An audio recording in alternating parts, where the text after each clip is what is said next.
Welcome to the WNCT Podcast Network. Mr. Gorbachev, tear down this wall. It is a crisis that strikes at the very heart and soul and spirit of our national will. People have got to know whether or not their president's a crook. Well, I'm not a crook. And so, my fellow Americans, ask not what your country can do for you. Ask what you can do for your country. Hello, everyone, and thank you for tuning in to this episode of What the Politics. If you are listening to this episode, we're doing something a bit different. There's also going to be a Zoom video recording that we have that was at the suggestion of our guest. So I'm going to go ahead and ask our guest to introduce himself for us. Hey, my name is Marshall Kozlov. I am a cooperative guest, but I'm also a podcaster. I host a show called The Realignment with my co-host Sagar and Jetty of Breaking Points and Rising's the Hill. We publish on YouTube. We do a podcast there. I host a couple other things, but the main show we're talking about today is The Realignment. It's basically built around this idea that our country is changing in these really obvious, but also really counterintuitive ways. So we're talking about everything from business, politics, policy, tech, culture, and how it's all mixing together to create a really, honestly, scary, confusing moment, but hopefully one that we'll all make it through together. And so when it comes to the goal of the Realignment podcast, what do you want your listeners to come out of? Is it just mainly education about what's going on behind the scenes, or what else is there to the podcast? Yeah, so that's a really good question and a good place to start. My goal for the podcast is to help people think about the world we're experiencing in ways that aren't immediately obvious, but will actually help them actually live their lives and do even their jobs a little better. So a good example of this is we always talk about debates around content moderation on Facebook, Twitter, et cetera, et cetera, et cetera. And something that happens with me is I get really frustrated because a lot of folks on the left, right, and center don't understand what any of the sides are actually arguing. So for example, you'll hear typically a conversation like this. Wow, the left, the right, Democrats and Republicans, they all have beef with tech companies. Therefore, tech companies need to be scared because regulation is coming.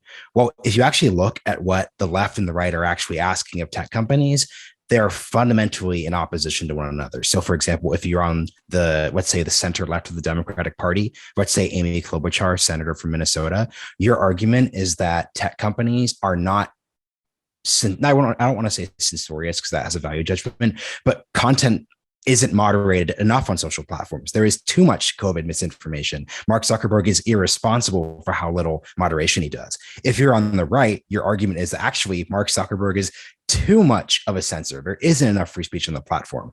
So if you look at those two competing claims, they're actually fundamentally in opposition. And when you understand how actually contradictory both of the claims are, you understand, oh, hey, that's why we don't have a unified bipartisan consensus on regulating big tech platforms, because both sides want something different. So that's what I'm basically trying to do, helping people understand what people actually are thinking, what they're wanting, so they can come up with their own answer to that dynamic. So do you think media has played kind of like this major role in creating like this divide, these two opposing narratives? And are you trying to get back to like the good old days of journalism where it's supposed to be like, think for yourself, here's what we can expose about what's happening behind the scenes? Yeah, it's interesting.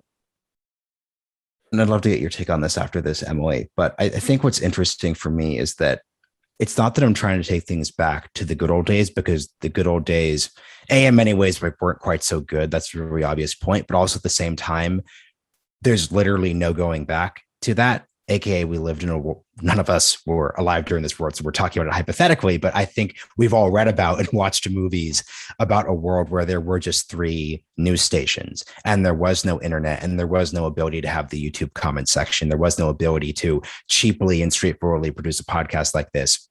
It was just in a entirely different environment where there was much more trust in big institutions. There was much more trust in a news anchor or news anchor woman talking about how the way the world worked. And you would watch that for 30 minutes and then turn off. But the invention of 24-hour news, cable talking heads, all these things happened in the 80s and the 90s, especially when you add the internet to that, it changes all of that. So it's not to say that I'm taking us back, but what I think Sagar and I are doing is actually providing an alternate model that a certain category of person is interested in. So my target viewer is someone who is exhausted by politics, someone who isn't going to tune in to Fox or MSNBC or CNN and get another talking head telling them what to think. I think there's an opportunity that you see happen when you see media go in one total, really specific direction. And I kind of, just being able to talk to someone else who hosts a podcast, I think it's so interesting. And I want to kind of get your take because, me and Victoria, our whole reason behind doing this is we want to, give our viewers both those sides, give them both opinions so that they can create their own opinion. And, like you said, not just watch MSNBC, not just watch Fox News. So, what's something that you share with your viewers or your listeners that you think is, a really good tip or really good advice on how to really navigate the political world? Yeah. So, and this goes back to the idea of the show, but I think has really resonated with people, which is that the whole point of a realignment is that things are changing. So if the whole idea of my show, and I think the whole thing that's actually happening in our country is that labels are making less and less sense. You're seeing what a Democrat is or what a Republican is, because these things are just up for grabs in many ways. I think people could over exaggerate this, but there are all sorts of cases where during the Trump era, Republicans are now saying, hey, like we're no longer the free market party of the Ronald Reagan 1980s. You're seeing Democrats say, hey, like we're actually much more comfortable with a much more upper middle class. We are the party of college educated and graduate school educated elites. We are not necessarily going to be union and working class driven the way we were before the 1990s. Once again, I'm not making a value judgment. These are just realities here. So I think the key thing that you can do as a listener, as a viewer, as anything is just understand that sources and figures who are interested in offering you convenient labels that may make things really easy and may make it feel like they're doing the work for you or actually doing something the opposite. However, I will say there is a dark side to this side of things, which is basically that because all these labels are up for grabs now, and there's actually very clearly a huge audience of people who say like, hey, I don't want to be a Democrat. I don't want to be a Republican. I want to be independent. I want to be a heterodox thinker. I want to consider new ideas. The existence of that audience has created a situation where a lot of content creators like ourselves are incentivized to basically confuse people or be dishonest. So for a good example of this is you're seeing a lot of folks who came from the mainstream media and said they were on, I used to be a Democrat, but then the party changed and now I'm right wing, but I won't say I'm right wing because I need to maintain a veneer of centrist independence. That's the media category that exists. And I'm not going to name names, but like you could very quickly with some Googling figure out the types of people I'm talking about. So I think we should be open to being independent and finding new labels. We're also not being taken in with people who are being, I think, dishonest about the actual level of analysis here. There needs to be a need of having labels in society. That's just what I'm posing. But those labels can be used as a way to divide and to make people scared of each other, be pitted against each other. While the philosophy of being a liberal and conservative is something that inherently isn't good or bad, right now there is this feeling of the other when you talk about, oh, I'm a liberal and you're a conservative, or I'm a conservative and you're a liberal, whatever. What are your comments on this kind of idea of the other and this kind of like division and whether or not we can get back to society where these labels aren't automatically going to put a judgment on that person of whether or not they're good or bad, just based off of one word? Yeah, that's a good place to start, especially like you said, labels are actually important. Like I was saying on the debate around content moderation, it's actually important that someone is able to say, hey, my beliefs about what tech platforms should do actually do lean ideologically to the left. Hey, actually, the way I think about this is my views do lean to the right. So I should actually think about things in that sense. Like that's another good way of saying why my whole critique of the like independent media political space is that too often it makes things incoherent when at their best labels can help us make things coherent. What I would probably say the solution here is to have a large degree of humility. And that seems really obvious, but it's not inherently the incentive. So from my perspective, when I started the podcast with Sagar around 2 years ago, we were much more policy centric. So everything was this policy, that policy, this, and that. Do these things and everyone's lives will be better. All that part of it. But the more I've done this, we've done over 150 episodes now. The more I've done this and the more I've actually organically communicated with an audience, I've come to realize more and more, and this is separate from the critique. I'm 29 years old, so I'm not particularly old, obviously. So this is more than just the generic, like if I was more expert, if I had more expertise and was older, I'd be wiser. That's obvious and true to a degree. But what I'm really talking about is the more I've realized it's very clear in this very confusing moment right now, but I do not think that anyone basically has the answer. So I think it's important to know this is how a libertarian thinks about something. This is how a traditional Trump voting Republican thinks about something. I, have my own specific belief system here, but what I am is very humble about what that belief system can help me understand about things. And then I also recognize that there's never going to be a point in time in our country where my belief system is going to win. And what a really successful system of politics would look like probably after this decade's over, because this decade's going to be crazy for a variety of reasons, is a system where we say, hey, how do we actually come up with a model of governance or a set of policies or a type of political leadership that says, hey, how can we get 70% of the country behind this, and that project? Like, what are the right things to identify and focus on? I found myself much more interested in what does it look like to be a strong leader who could pull the country together? Because the last thing I'll add to this is basically that if you look at the quote unquote great presidents that we've had, so if you look at the FDRs and the Abraham Lincolns and the LBJs, and obviously LBJ has his issues, but I mean, big, expansive, ambitious presidencies. None of these people were policy people. None of these people were, here's my 40-point specific plan. Here's my position on Medicare for all or the public option. That was never their deal. Obviously, FDR had the kitchen cabinet during the New Deal, but that was very much not who he was as a politician. He brought in policy people, almost a separate issue there. So I want a system where we're actually creating politicians and leaders who understand that leadership aspect, which I don't think we've really selected for right now. And do you think that's just a matter of kind of, everyone always kind of makes that statement, it's just a matter of older generations kind of moving on out of that life, out of those positions and elected official positions. So do you think it's kind of a matter of just waiting for the other generations to rise up into those positions? Or, is there more to this? Is there such a still ingrained ideology of what these political parties are, even in these younger generations? Yeah, another great question. It's complicated because I don't think it's purely a matter of let's wait and see new generations rise, because frankly, I've been incredibly underwhelmed by millennial politicians. I think that millennial politicians have been good at the social media and audience building level, but I think when it comes to the actual wielding of power, the implementing of agendas, but what's your actual theory of getting what you want done? Like, once again, I'm not making a value judgment on anyone's policies. I'm talking purely on a leadership perspective. I think the current crop of millennial politicians are incredibly disappointing, and I don't very much expect anything from them. So therefore, that's not the age thing. That's just not it. I don't think electing more Madison Cawthorns on any level is going to lead to a higher level of political accomplishment and national unity.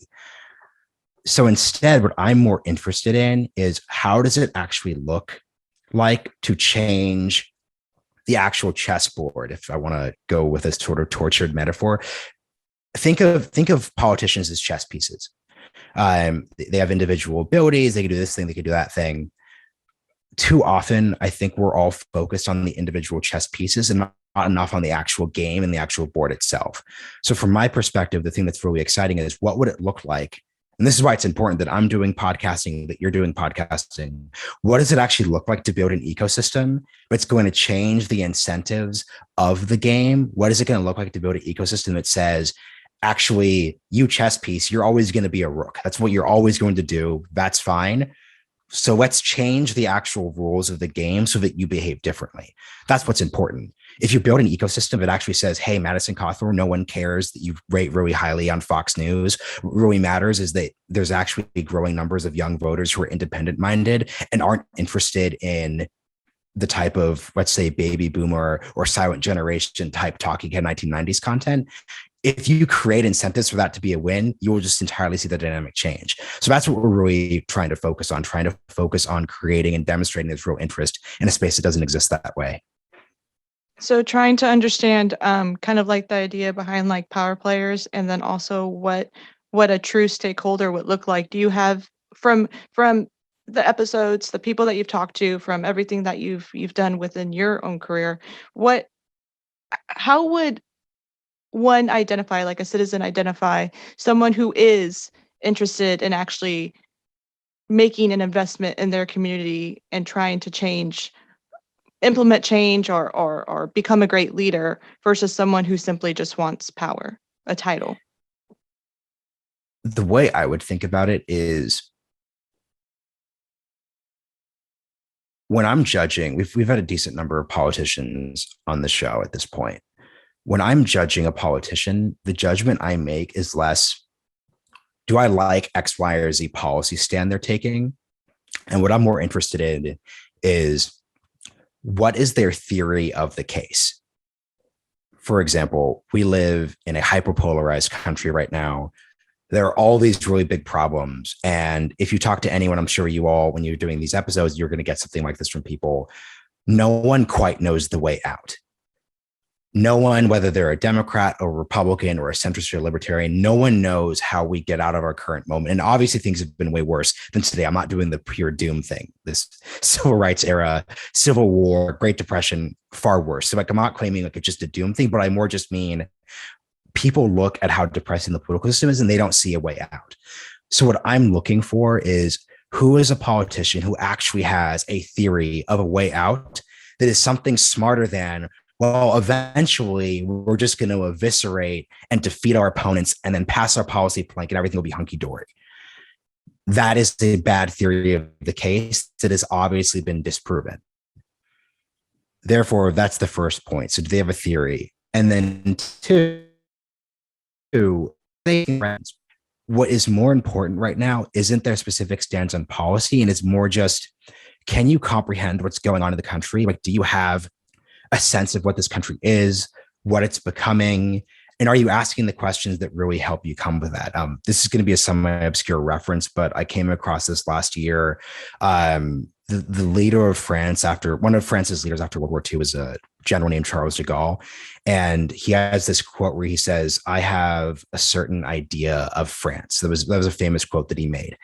And what I love about this quote, and why I think it has a lot of meaning to people, is that was a leader who had a specific vision and idea of what his country was.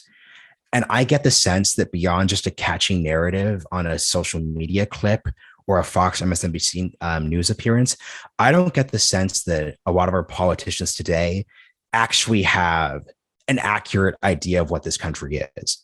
Because an idea of a country is different than necessarily what you want it to be. It's not going to all be convenient for you.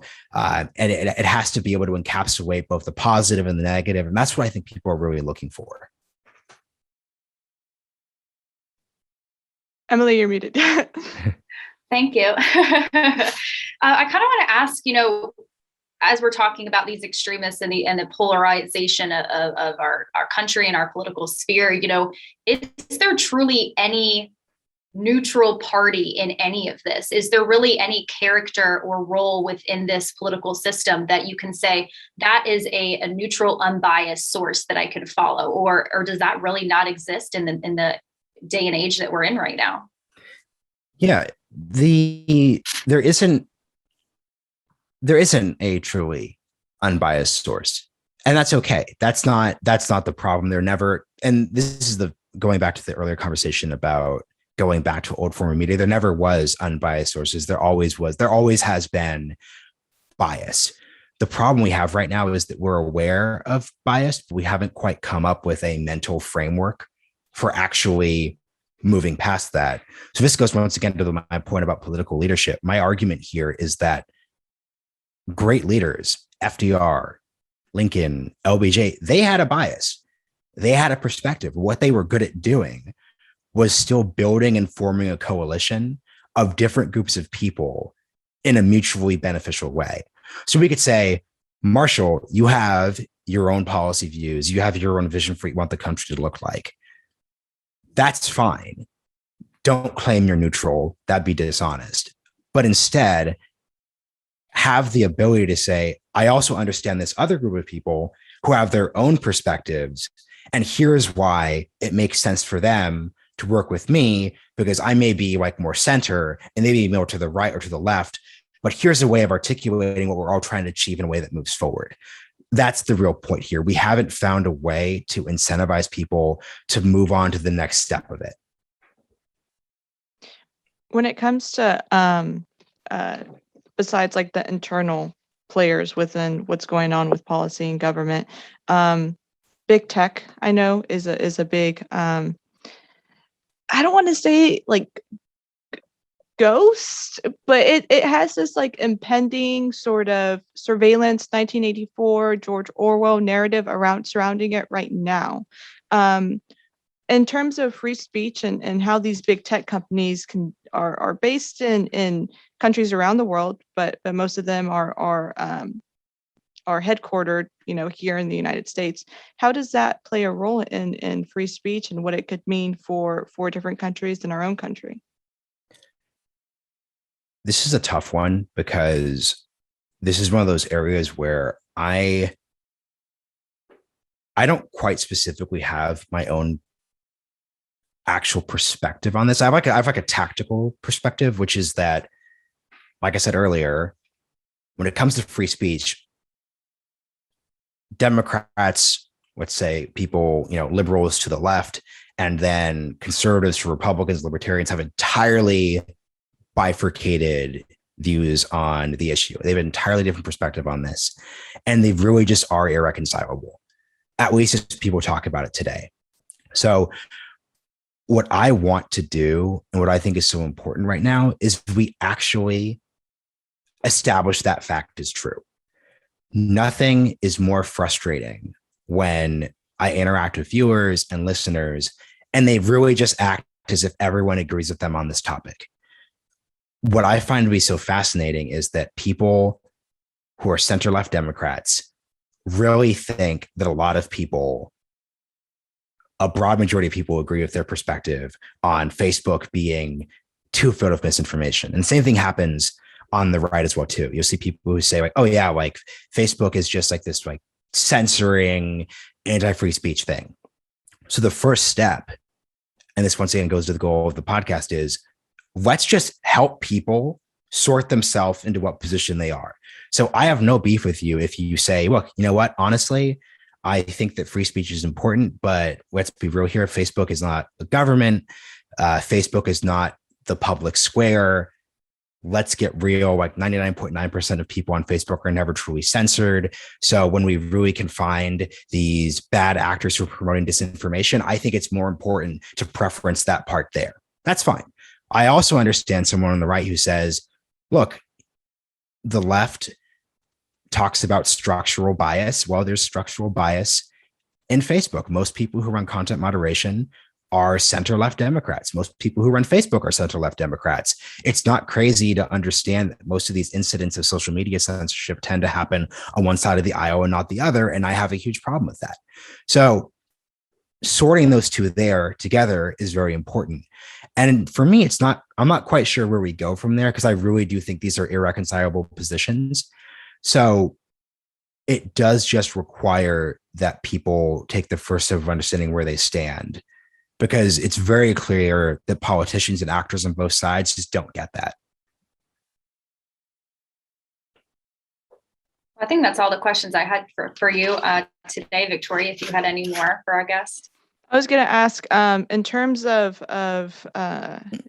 looking forward, in terms of, and this will be my last question, but a lot of younger the way that people define political participation differs across many generations. A lot of people in our generation, Emily and I are 23, 24, believe that political participation looks more in terms of like activism. And people in older generations, like my dad's generation, who is he's not gonna give away his age, but he's like in the baby boomer generation, they see political participation as kind of like I'm gonna go in and vote. And not that our participation, or not that our generation doesn't see voting as a form of political participation, but there seems to be more emphasis on activism besides anything else. Is that an ideal way to try to influence change in our society and government? Or what are some other kind of ways in this realignment that would be a way to participate in the outcome of the political system, unless activism is something that you think it already is?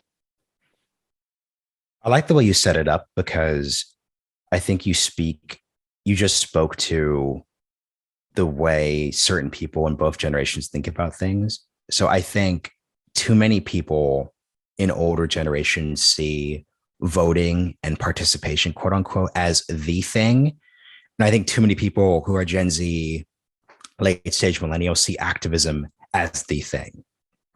When at the end of the day, both methods are just methods of wielding power. They're tools. They don't actually have any real moral weight to them. Obviously, civic participation is important. So civic participation is huge, but activism, voting, the ballot box, these are tools that you use to achieve your goals. And my biggest problem with the Gen Z activism point is that oftentimes, especially given the fact that a lot of activists tend to come from a very specific part of society. So we're talking people who often come to their activism through campus participation, campuses that are obviously to the left of center, where activism as a tool is encouraged, and there's just a dynamic around that. They often don't understand that activism in of itself is not going to apply to many of the problems that they're trying to solve. So think about it this way. Look at an issue, gun rights, gun control, pick whatever word you want to describe it. There is no amount of quote unquote activism that a David Hogg, I'm forgetting the school. David, yeah, Parkland? David, yeah, is that it? Yeah, exactly. Yes, thank you. There is no amount of activism that David Hogg can do to convince red state voters to agree with his gun control agenda. David Hogg goes to Harvard. David Hogg goes on MSNBC. He creates or tried to create a competitor to the My Pillow guy. That is just not a method of political change or wielding power that's going to actually help you accomplish your goal. So my point is, I have a problem with people thinking of the activism as the thing, when in many of the cases, it just doesn't matter. Like, there's no amount of activism that is going to make, in this specific moment, red state voters jazzed about the Green New Deal. That's just the reality. But in the same way, the political system is less sexy, it's less fun. But I think actually having to wrangle votes and actually having to get voters to turn out forces you to be realistic about power and actually accomplishing things in a way that's really constructive. So from my perspective, if you were to say, but Marshall, I do support the Green New Deal. I do want to have, gun control in a way that makes our schools safer. What I should say is, well, then you need to participate in the actual political process through, maybe you should primary Democrats who, like AOC, for example, represent like left-leaning districts who aren't that aggressive about the issue. And maybe it's about doing this or that thing, or maybe it's about finding ways to compromise. But activism and big marches isn't going to address most of the concerns I find the activist types in the Gen Z cohort are talking about. Perfect. Well, those are all the questions that I have for you. And Emily, anything else to follow up? I think that was a perfect note to end on. And I just think this is one of the conversations that I love having the most, is just being able to sit down with somebody and talk about, the political sphere that we're in, the political climate that we're in our country right now, and how we can kind of, look at different perspectives to kind of figure our way out of that. So I want to thank you so much, Marshall, for taking the time out of your day to join us today. I think this was such a great conversation, and you guys can always find new episodes of What the Politics at WNCT.com under the features tab on the WNCT Podcast Network, of course, on Spotify, Apple Podcast, and wherever else you listen to your podcast. Again, this was a new kind of feature that we were testing out today with this video. So stay with us, and you might see us again pop up on video. So thank you so much, and we'll see you next week, guys.